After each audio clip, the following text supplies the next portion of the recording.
Pelajaran anggota keluarga. Ini nasihat yang ke-8 untuk memperbaiki rumah tangga. Jadi, kalau mau rumah tangganya itu baik, itu rumah harus penuh dengan ilmu. Banjir dengan apa?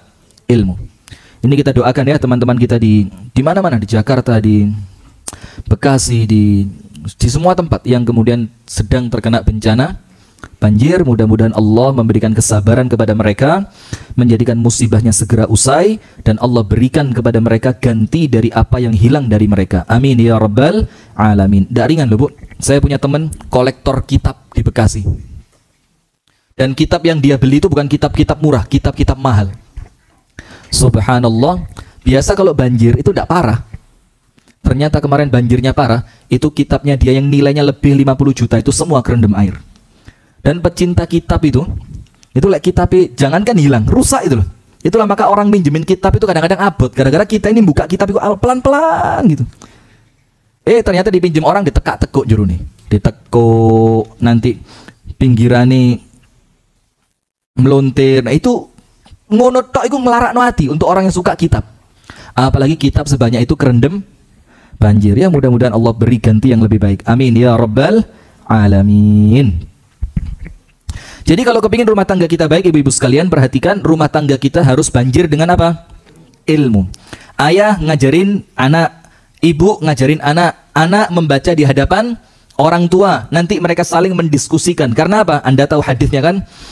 Majtama'a qaumun fi baitin min buyutillah yatluna kitaballah wa yatadarasunahu fima bainahum illa nazalat alaihimus sakinah wa ghashiyatuhumur rahmah wa dzakarahumullahu fiman indah.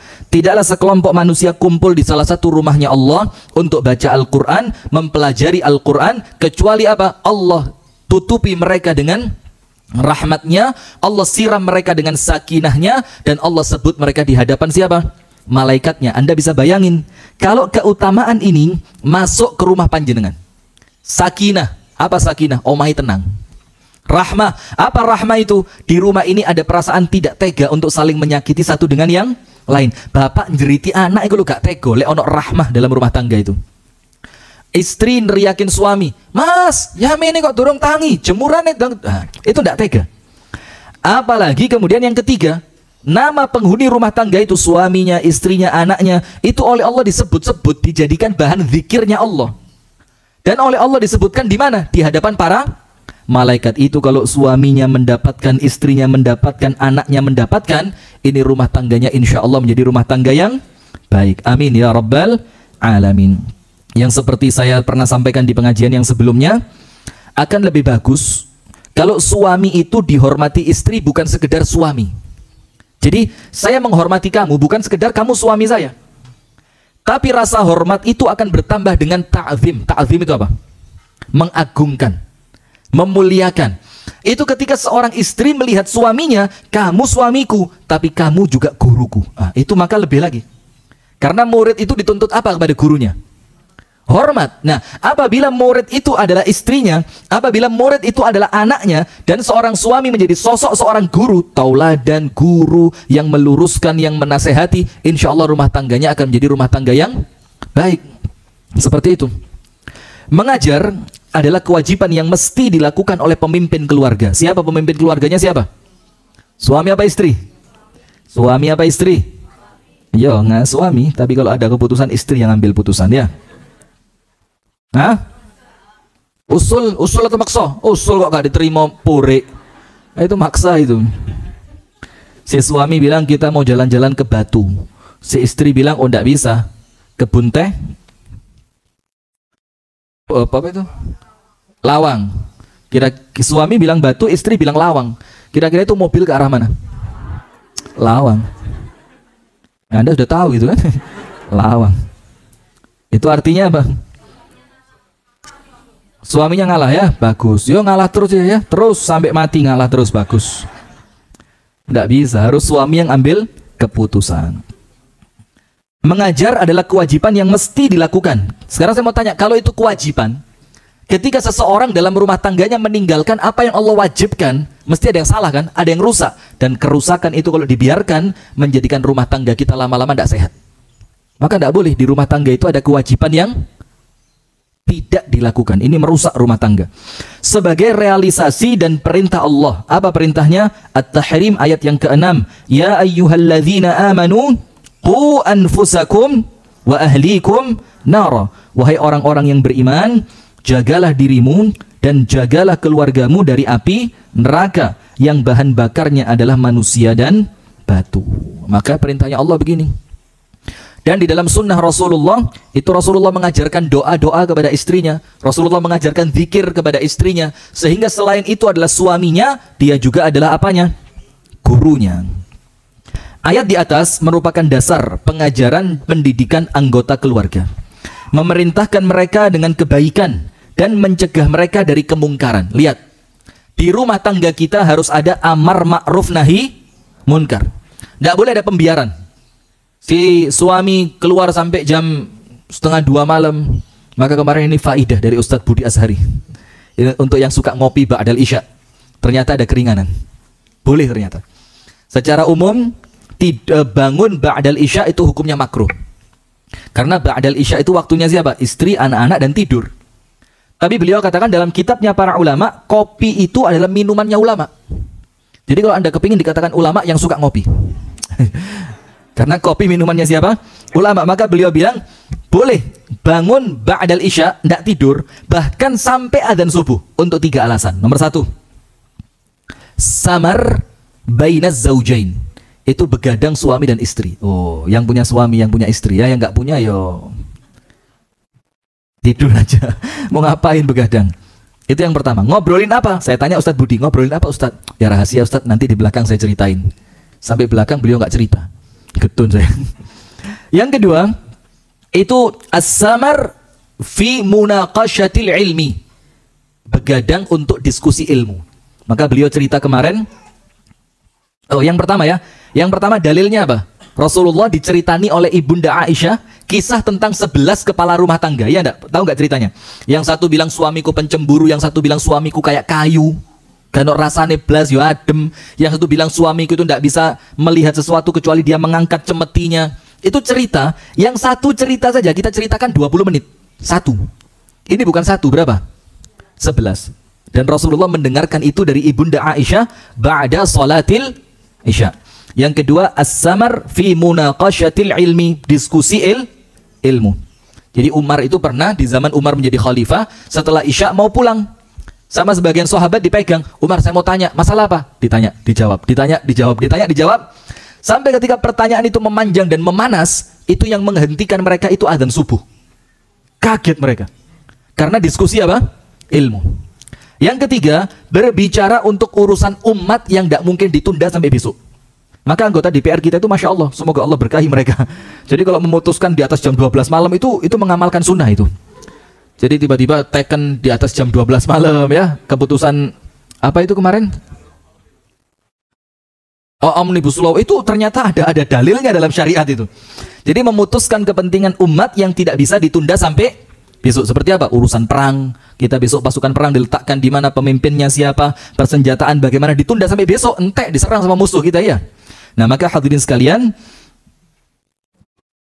di rumah kita harus ada yang namanya amar ma'ruf nahi munkar. Kalau itu ditinggalkan, itu bikin Allah murka. Bahkan dalam hadis yang sahih dikatakan, salah satu yang menjadikan doa kita tidak diijabah sama Allah itu ketika kita meninggalkan amar ma'ruf nahi munkar. Rasulullah bersabda, la tanhawunna la ta'murunna bil ma'ruf wa la tanhawunna 'anil munkar, au seharusnya kalian amar ma'ruf dan seharusnya kalian nahi munkar, atau kata Rasulullah, ini kemungkinannya kalau kalian tinggalkan itu, kalian berdoa kepada Allah, fala yustajabu lakum, kemudian doa kalian sama Allah tidak diijabah. Dan amar ma'ruf dan nahi munkar yang paling utama itu di rumah kita. Apalagi untuk seorang suami. Dia yang berkuasa, dia yang pegang kendali, maka tidak boleh ada kemaksiatan di rumah saya, tidak boleh ada kewajiban yang ditinggalkan di rumah saya. Ayat di atas merupakan dasar pengajaran dan pendidikan anggota keluarga. Memerintahkan mereka dengan kebaikan dan mencegah mereka dari kemunkaran. Di bawah ini beberapa komentar ahli tafsir tentang ayat tersebut, yakni yang berkaitan dengan kewajiban yang dibebankan atas pemimpin keluarga. Lihat, begini, saya potong dulu. Ibu-ibu lihat,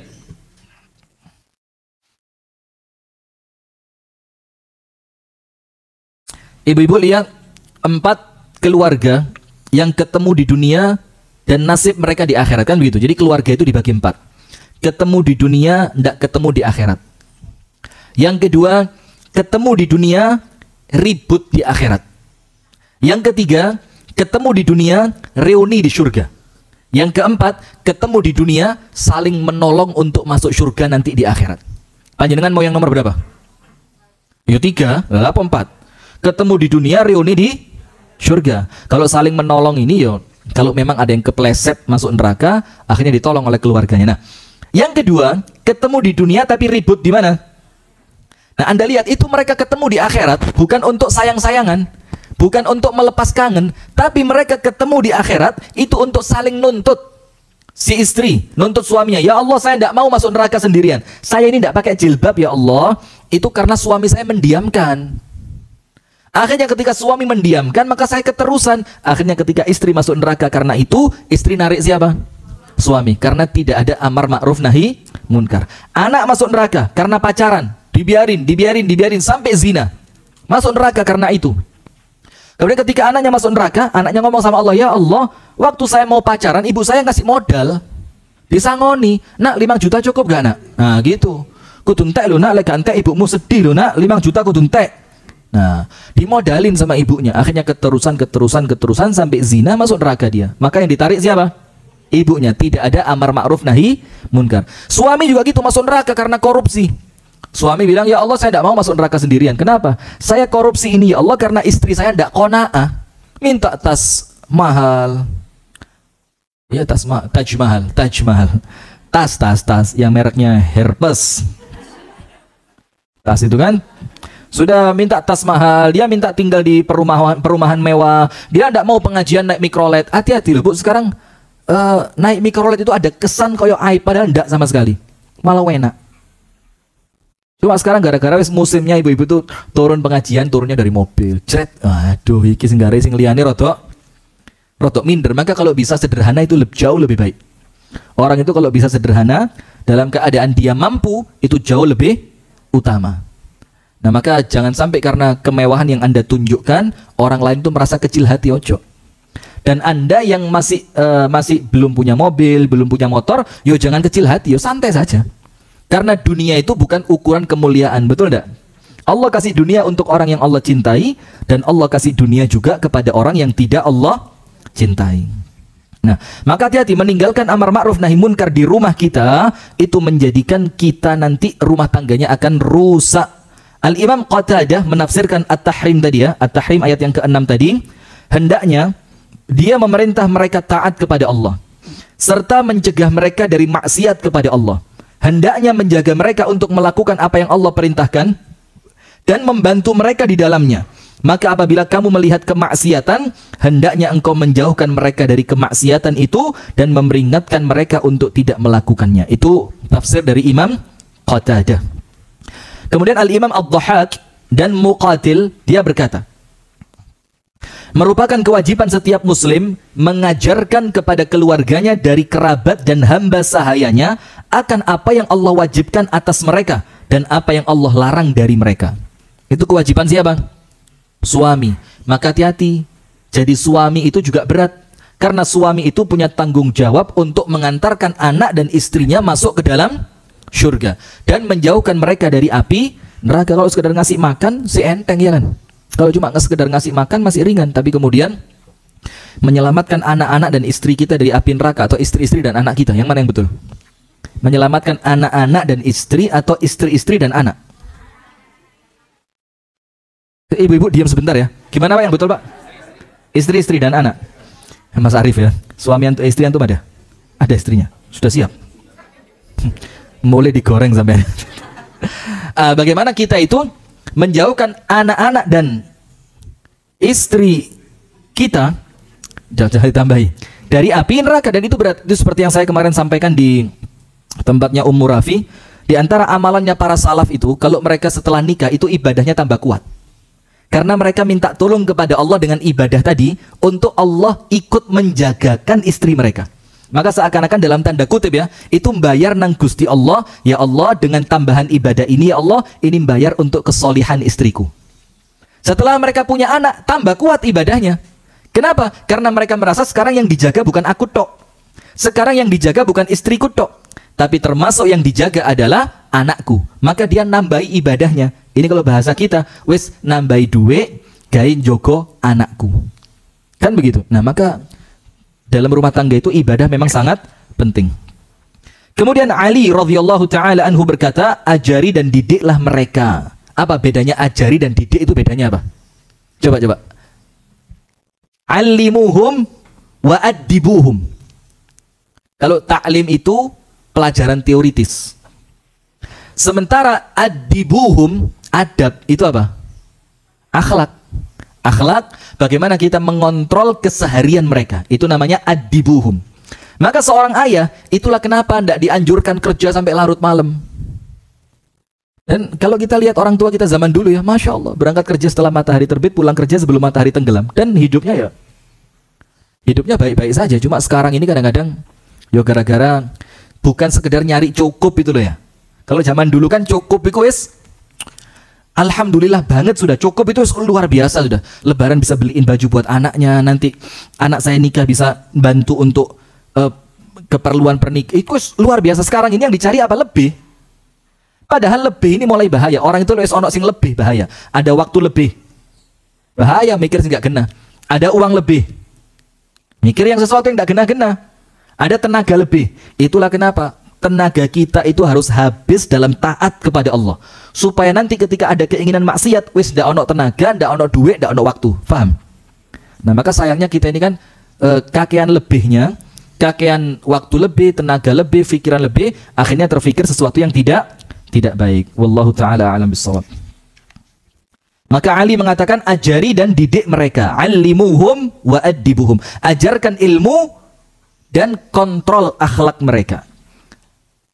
Al-Qiyya At-Tabari berkata, kita hendaknya mengajari anak dan keluarga kita masalah agama dan kebaikan, serta apa-apa yang penting dan dibutuhkan dalam persoalan adab dan akhlak. Ingat, kewajiban orang tua bukan ngajari duniawi, tapi ngajari apa?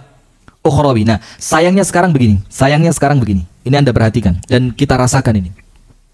Orang tua itu lebih mempersiapkan anaknya untuk bisa kerja dibanding mempersiapkan anaknya untuk takut kepada Allah. Iya benda. Jadi sampai ada anak yang mondok itu takonnya apa? Engkau mangan opo lek mondok iki? Lulus iso opo? Gak iso kerja anakmu mondok. Bayangin. Itu artinya apa? Menjadi kerisauan terbesarnya orang tua terhadap anaknya sekarang itu sekedar urusan apa? Urusan makan saja. Sesuatu yang paling kecil dalam hidup ini, itu yang menjadi mayoritas pikiran manusia zaman sekarang. Sementara mereka tidak khawatir anaknya takut apa enggak sama Allah. Padahal kalau dia takut sama Allah, dia takwa sama Allah, yang jamin rezekinya siapa? Nah itu kuali saiki, kuali. Maka ajarkan anak kita untuk senantiasa takwa dan takut kepada Allah Subhanahu wa ta'ala. Apabila Rasulullah SAW telah menganjurkan kita mengajari wanita hamba sahaya, yakni bukan orang-orang merdeka, maka apalagi halnya dengan anak-anakmu dan keluargamu yang merdeka. Ingat gak? Jadi maksudnya kalau budak saja yang itu tidak merdeka, cuma kena separuh hukum, itu disuruh ngajari ilmu biar mereka ngerti. Apalagi orang merdeka di kalangan istri dan anak kita. Al-Imam Al-Bukhari dalam kitab sahihnya bab pengajaran laki-laki terhadap hamba sahaya perempuan dan keluarganya menulis satu hadis. Thalathatun lahum ajrani. Ada 3 perkara yang pahalanya double. Ada 3 hal, pahalanya bukan 1 tapi berapa? 2. Yang pertama, salah satunya apa? Wa rajulun kanat indahu amatun fa'addabaha fa'ahsana ta'dibaha wa 'allamaha fa'ahsana ta'limaha thumma a'taqaha fatazawwajaha falahu ajrani. Salah satu yang mendapatkan 2 pahala itu seorang laki-laki yang memiliki hamba sahaya perempuan, ternyata hamba sahayanya itu dididik dengan baik, diajari dengan baik, kemudian dimerdekakan, lalu dinikahi. Maka bagi laki-laki itu 2 pahala. Nah itulah maka ada kecerdasan Syekh Utsaimin. Tahu ya Syekh Utsaimin ya? Ada seorang laki-laki ngomong begini, ya Syekh, ada seorang perempuan perlu dinikahi Syekh, karena dalam keadaan tidak mampu. Dalam keadaan apa? Tidak mampu. Dalam keadaan saya rezekinya banyak, tapi istri saya menolak untuk saya menikahi perempuan itu, padahal niat saya nikah. Apa kata Syekh Utsaimin? Kamu mau dapat pahala 2 enggak? Mau. Kalau nikahin perempuan itu pahalamu cuma 1. Tapi kalau 2, bagaimana caranya? Kamu kasihkan uang kamu kepada laki-laki yang tidak punya biaya untuk nikah, suruh laki-laki itu menikahi perempuan tadi. Kamu dapat 2 pahala.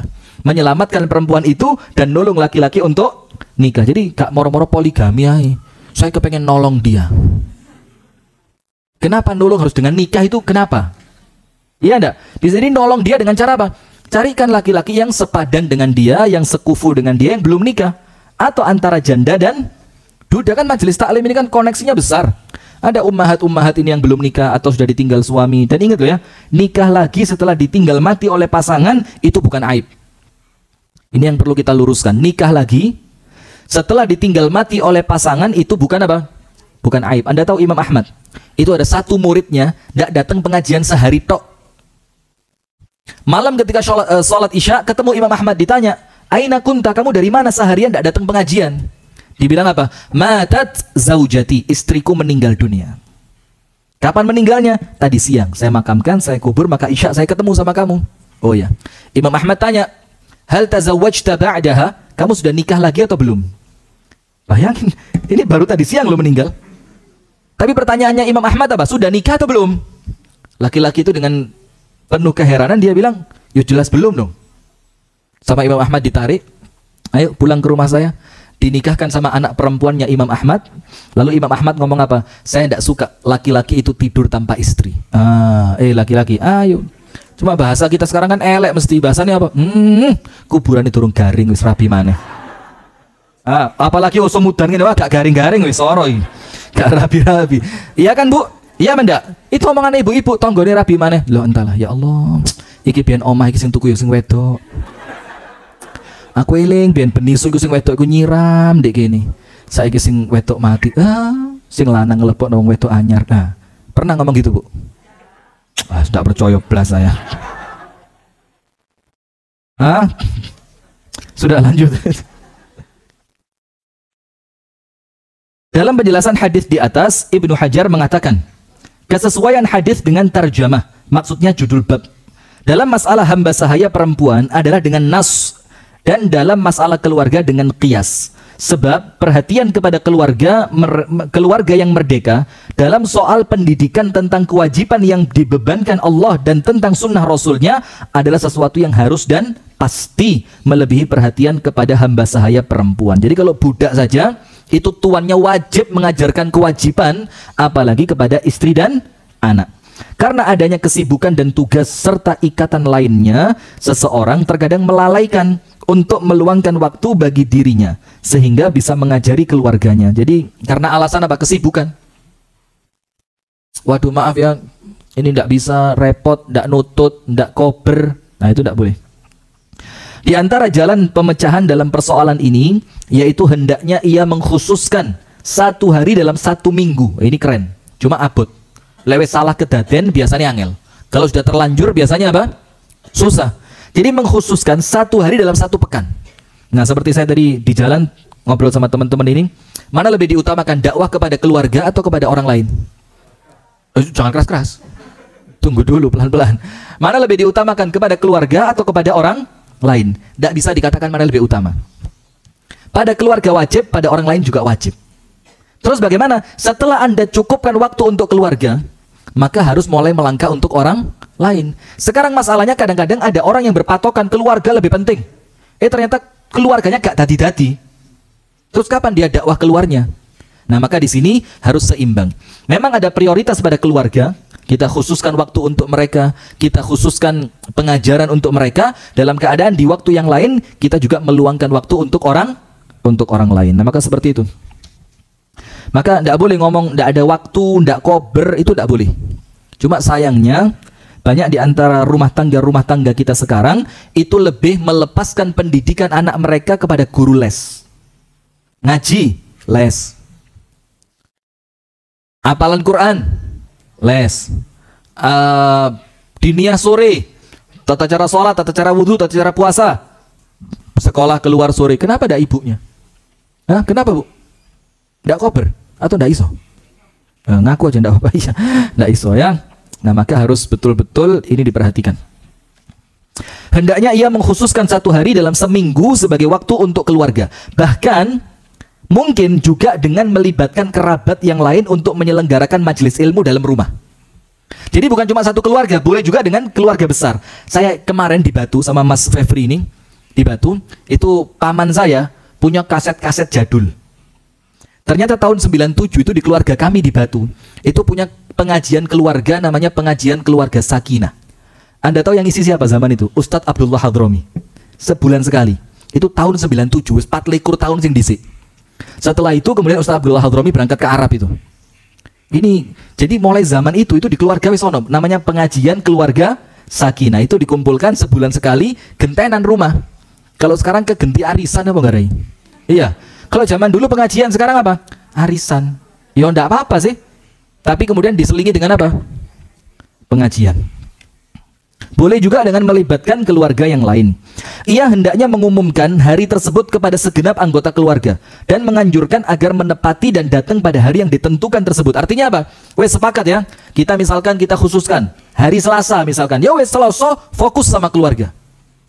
Mulai nganter anaknya sekolah, nanti nganter istri belanja, nanti sore kemudian majelis taklim di rumah bersama anak dan istrinya. Nanti dikumpulkan keluarga besarnya, ada orang tuanya, ada mertuanya, ada besannya, ada menantunya. Kumpul semua, kita mau berbicara tentang agama. Kalau tidak bisa ngajarin, panggil orang. Panggil orang supaya apa? Rumah tangga kita mendapatkan keberkahan majelis ilmu. Berikut ini adalah apa yang terjadi pada diri Rasulullah dalam masalah ini. Al-Imam Al-Bukhari berkata, bab apakah bagi wanita disediakan hari khusus untuk ilmu? Ini yang saya pernah ceritakan ya. Saya pernah cerita begini, Bu. Ada satu orang teman di Malang sini, itu dapat foto saya pengajian mulazamah Riyadhus Shalihat. Pengajiannya di rumah, tertutup, itu antara saya dan jamaahnya tidak pakai satir. Ada salah satu ibu-ibu itu masang foto crack, kemudian tidak tahu dipasang di mana, atau ini mungkin yang protes ini satu nomor dengan ibu tadi, akhirnya statusnya keluar. Saya tidak tahu itu dipasang di status atau di Facebook, tidak tahu lah. Kemudian dikirim ke saya, Ustadz ini kok pengajian dengan perempuan tidak pakai satir segala macam. Ya kan? Saya jelasin, artinya pakai satir bagus, tidak pakai pun tidak dilarang. Saya ceritakan hadis ini, yang mau saya baca ini, dia tetap ngotot. Oh itu kan Nabi Ustadz, itu kan Nabi. Antum kan bukan Nabi, godaan besar. Saya bilang loh, justru Nabi itu ada untuk dicontoh, betul tidak? Sudah nggak terima ini orang. Subhanallah, terakhir penutupnya apa? Saya kirim salah satu ustadz dari kelompok mereka yang dikagumi sama dia, pengajian di Jakarta, di depan perempuan tidak pakai satir. Kok subhanallah saya punya fotonya. Saya kirim ke dia. Ketika yang saya kirim adalah foto gurunya pengajian tidak pakai satir, langsung diskusi selesai. Jadi ilmu-ilmu yang kita sampaikan tadi tidak ada artinya. Selama ustadznya tidak melakukan, maka dikira itu mesti salah. Ketika kita kirim satu foto ustadznya dia, langsung selesai. Nah ini bukan ilmu ini namanya fanatik. Tidak boleh begitu. Nah ada hadis dari Abu Sa'id Al-Khudri radhiyallahu taala anhu. Ini perempuan protes kepada Rasulullah. Qalatin nisa lin Nabi sallallahu alaihi wasallam, "Ghalabana 'alaika ar-rijal." Ya Rasul, ini perempuan ngomong sama Rasulullah. Kami ini kalah untuk kamu gara-gara laki-laki. Kami dikalahkan laki-laki untukmu. Jadi maksudnya gini, kalau laki-laki enak kan? Ben salat ketemu. Nanti antara maghrib sampai isya ketemu. Habis subuh kamu kasih ceramah buat mereka. Kamu jalan keluar sama laki-laki. Kami perempuan dapat apa dari kamu? Nah begitu, bahasanya begitu. Para wanita berkata kepada Nabi, kami telah dikalahkan kaum laki-laki dalam kesempatan bermulazamah kepada anda. Mulazamah itu apa? Mulazamah itu ngaji intensif, bukan insentif. Bukan insentif, bukan. Balik keliru habis. Di situ pokok intensif. Pengajian yang intensif. Terus, kami tidak bisa. Kemudian perempuan ngomong apa? Faj'al lana yauman min nafsik. Maka kasih buat kami satu hari khusus di mana laki-laki tidak boleh datang. Keenaan wong lanang teko terus ini kan. Di mana laki-laki tidak boleh datang, khusus untuk kami. Fawa'adahunna yauman laqiyahunna fihi fawa'adhahunna wa amarahunna. Maka Rasulullah menentukan satu hari untuk mereka, yang pada hari itu Rasul full ketemu dengan mereka, memberikan tausiah kepada mereka dan memerintahkan mereka. Dalam satu riwayat dikatakan harinya hari Kamis. Harinya hari apa? Kamis itu hari khusus di mana Nabi SAW itu betul-betul fokus dengan para wanita. Untuk kalau wanita ada yang mau ditanyakan, ada yang mau minta fatwa, ada yang mau minta nasihat, ada yang mau minta doa, dikhususkan satu hari. Ibnu Hajar berkata dalam riwayat Sahal bin Abi Saleh dari ayahnya dari Abu Hurairah mirip dengan kisah ini. Ia berkata, perjanjian kalian di rumah fulanah. Jadi Rasul nyebut satu rumahnya perempuan, Rasul bilang, ayo semuanya kumpul di sana.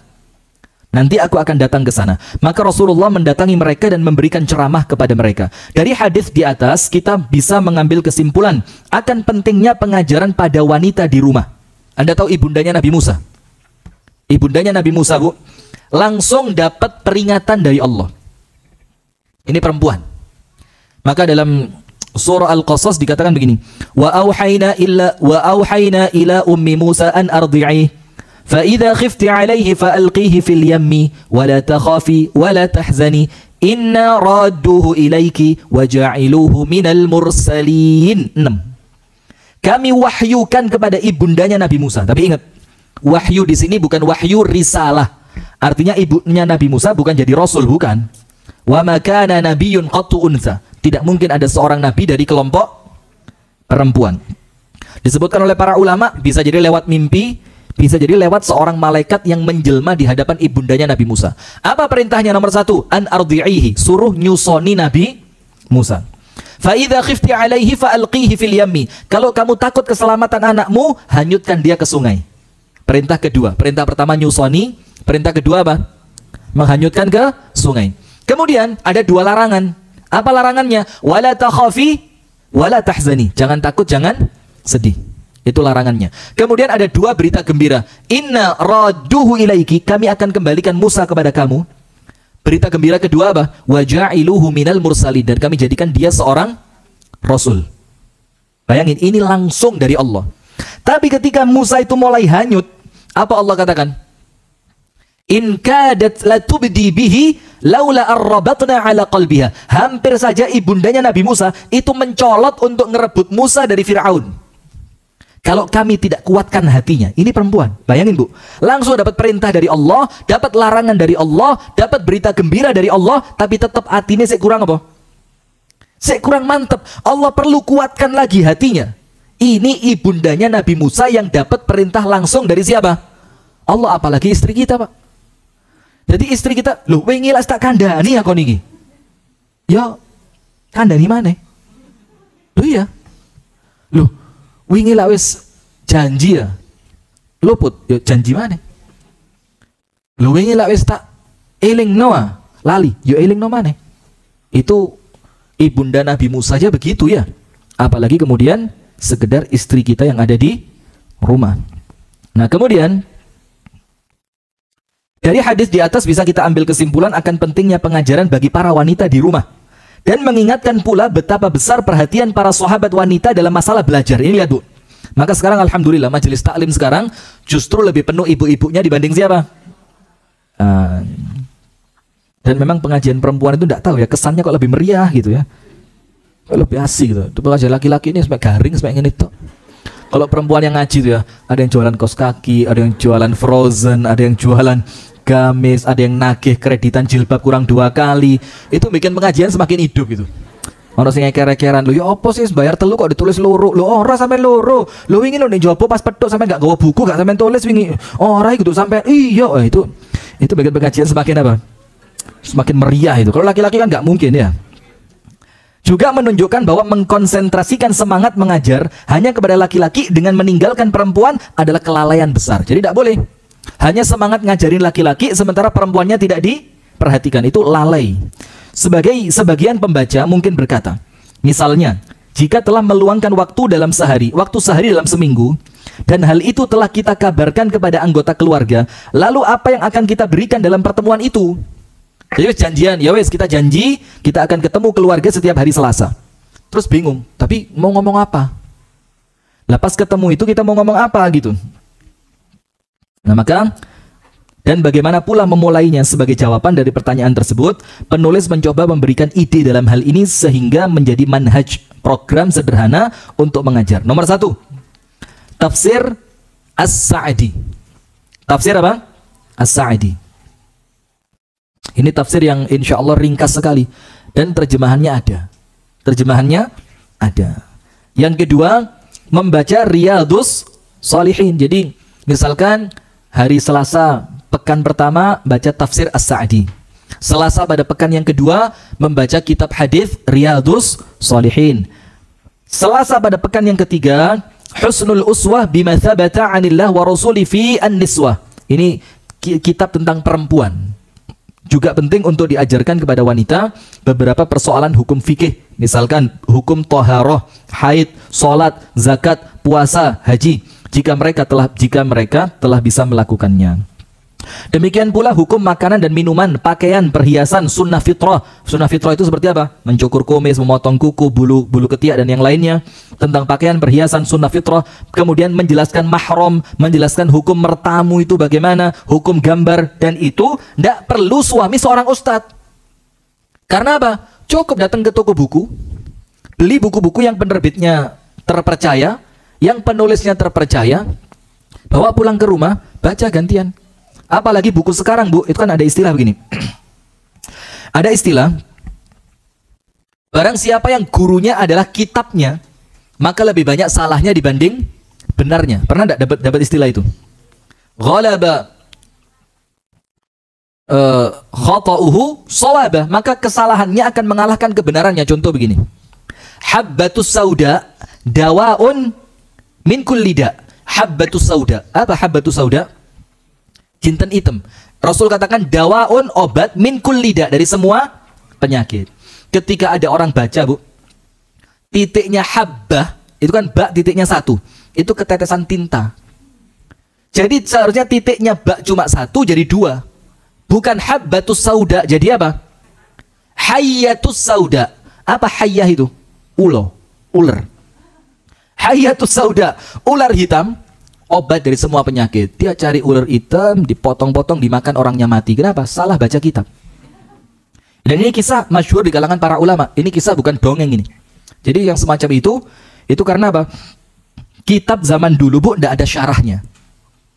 Tapi zaman sekarang kita buka kitab Riyadhus Shalihin saja, kita bisa milih kok. Ini mau cari syarahnya siapa? Ada syarahnya Syekh Utsaimin, ada syarahnya Syekh Ali Hasan Al-Halabi, ada syarahnya, banyak penjelasannya. Kita buka Sahih Bukhari, lebih 27 syarah Sahih Bukhari. Saya pernah lihat satu foto perpustakaan, Bu, sak besar dari depan sebelah barat ini sampai timur sana, itu semuanya rak buku dan setinggi itu, ya setinggi itu. Itu tingginya berapa kira-kira? Enggak, lebih 2,5 meter ya. Dengan panjang sekian, berapa panjangnya masjid ini? Jadi 2,5 meter ke atas, 12 meter ke samping. Itu penuh kitab. Anda tahu enggak itu kitab apa? Cuma syarah Sahih Bukhari. Bayangin itu luasnya ilmu dalam agama Islam. Nah maka kalau sekarang enggak usah repot. Beli aja buku-buku kecil, kemudian dibaca di rumah. Di antara rujukan penting dalam masalah tersebut yaitu fatwa para ulama seperti apa? Kumpulan fatwa Syekh bin Baz, kumpulan fatwa Syekh Utsaimin, dan ulama lain selain mereka. Baik itu berupa buku maupun rekaman kaset. Termasuk dalam kategori jadwal pengajaran wanita dan keluarga adalah dengan mengingatkan mereka untuk mengikuti berbagai ceramah umum yang disampaikan oleh para ulama atau penuntut ilmu yang terpercaya di bidangnya. Hal ini memungkinkan. Contoh begini. Sekarang kan pengajian Ahad pagi banyak di mana-mana ya. Maka Ahad itu kan biasa libur, suami libur, istri libur, anak juga libur. Maka diagendakan, ayo Ahad ini kita mau ngaji kemana? Nanti pulang pengajian kita mau makan. Nah misalkan ini ngaji dulu. Satu keluarga diajak ngaji bareng. Nah itu insya Allah akan memudahkan. Udah ya, jadi yang ke-8, agar kemudian rumah tangga kita itu baik, di dalamnya harus penuh dengan apa? Ilmu. Seperti yang saya sampaikan juga kemarin di tempatnya Ummu Rafi. Jadi untuk urusan sholat saja yang cuma 5 menit, itu sampai hari ini ilmu kita belum tuntas, ya enggak? Antara tahiyat itu jarinya bergerak atau diam. Kemudian duduk pada sholat yang 2 rakaat itu duduknya iftirash atau tawarruk. Kemudian doa iftitah itu yang betul Allahumma ba'id baini atau kabiro. Kemudian ketika tahiyat itu jari telunjuknya berdiri mulai awal atau ketika asyhadu. Itu aja sampai detik ini kita belum tuntas. Ya enggak? Apalagi untuk urusan rumah tangga yang ini ibadah yang paling panjang. Maka rumah tangga kita harus penuh dengan ilmu. Nah, sampai di sini silakan kalau ada yang ditanyakan. Ada yang mau tanya? Ada? Silakan.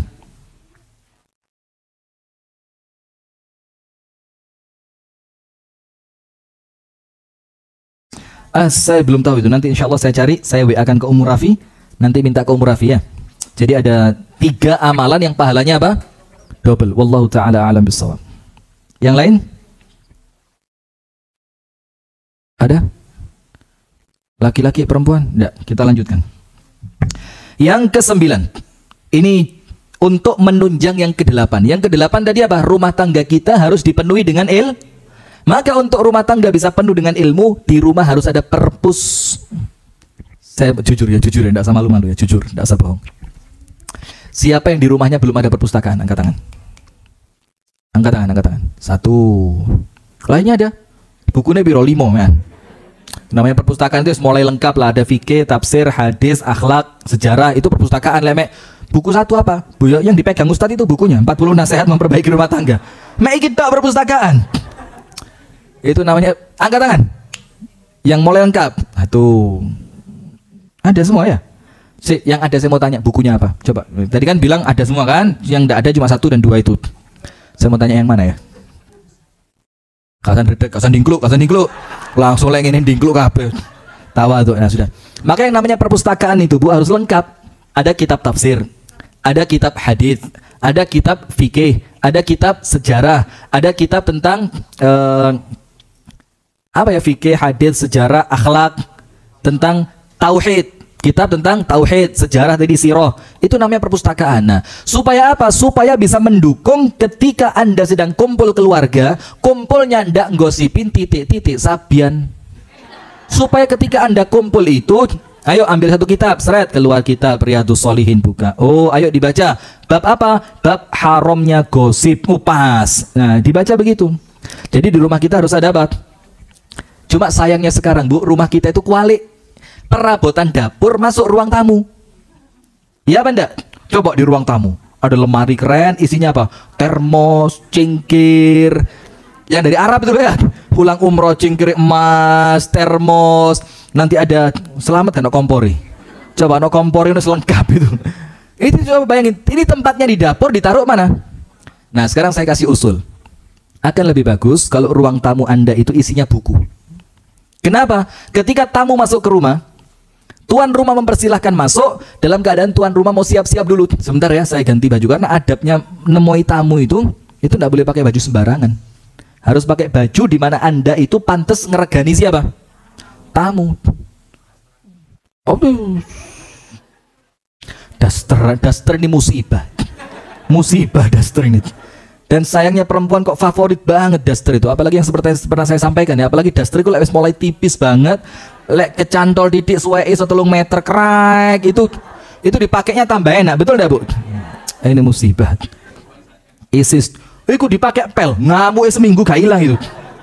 Iya, ini daster wis bolong kabeh, dikira anake Allah paling gak digawe, wong wis suwek kabeh. Dibuat ngepel, ibunya pulang, kan gak ero daster iki. Iki daster Pekalongan. Iki lek digawe Isis, kaine adem, gak luntur. Wes suwek. Lho iku sing digoleki suweke. Masya Allah ya, sudah ya. Nah, maka di ruang tamu ini kasih perpustakaan. Taruh di sana majalah-majalah Islam. Taruh di sana buku-buku Islam, kemudian ditulis di bawahnya, silahkan dibawa pulang. Entek rame tamu sampean. Silahkan dibaca. Sehingga nanti kalau Anda masuk, nyiapin lagi goreng sambusa, roti Maryam, kurma, apalagi Anda nyiapin semua itu, si laki-laki ganti baju biar rapi. Kemudian apa yang terjadi? Itu tamu bisa memanfaatkan waktunya dengan apa? Membaca. Sayangnya sekarang waktu kita membaca kalah dengan handphone. Mertamu sambil baca. Saya tak delok. Lek tuan rumahnya main HP, saya main HP.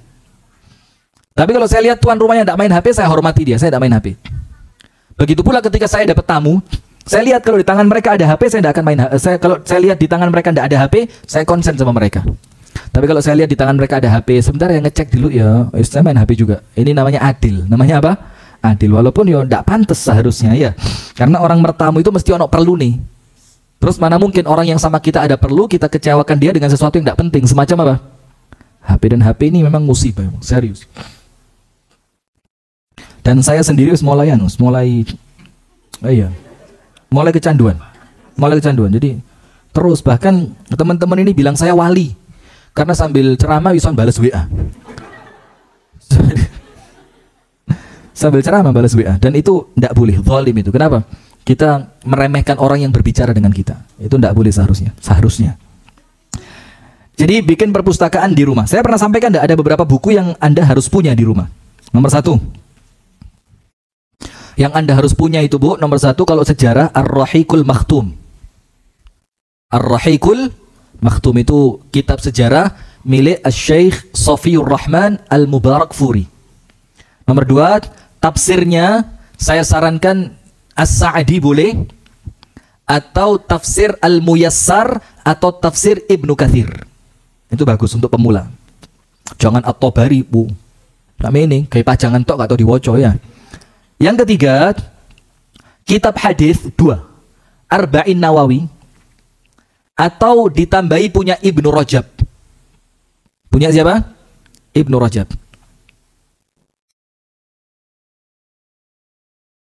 Dan Riyadhus Shalihin. Kemudian fikihnya tergantung Anda pakai fikihnya siapa. Kalau fikih Syafi'i cari buku-buku fikih Syafi'i. Kalau fikih Hambali cari buku-buku fikih Hambali. Itu tafsirnya sudah, sejarahnya sudah, tafsirnya sudah, hadisnya sudah, fikihnya menyesuaikan. Anda ikut mazhabnya siapa? Hambali atau Syafi'i. Di tempat kita yang normal 2 itu ya. Ya bukan yang lainnya tidak normal, artinya sing umum itu.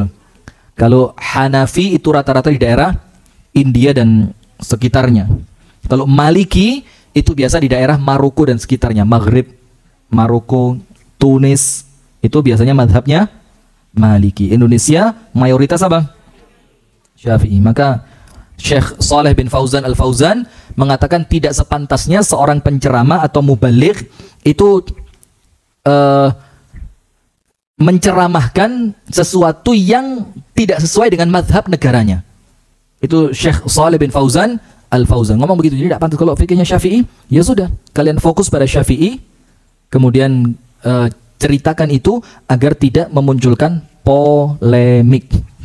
Nah, coba lihat itu halaman 37, tafsir, hadis, akidah. Oh ya, akidahnya perlu. Kitabnya siapa? Kitab Tauhid punya Syekh Muhammad bin Abdul Wahab, itu bagus, silahkan. Atau kitab-kitab akidah yang lain, fikih. Ada Irwa'il Ghalil punya Syekh Al-Albani, Zadul Ma'ad Al-Mughni, ini karena dia pakai mazhab Hambali. Akhlak juga perlu, kitab-kitab akhlak. Kemudian sejarah dan biografi perlu.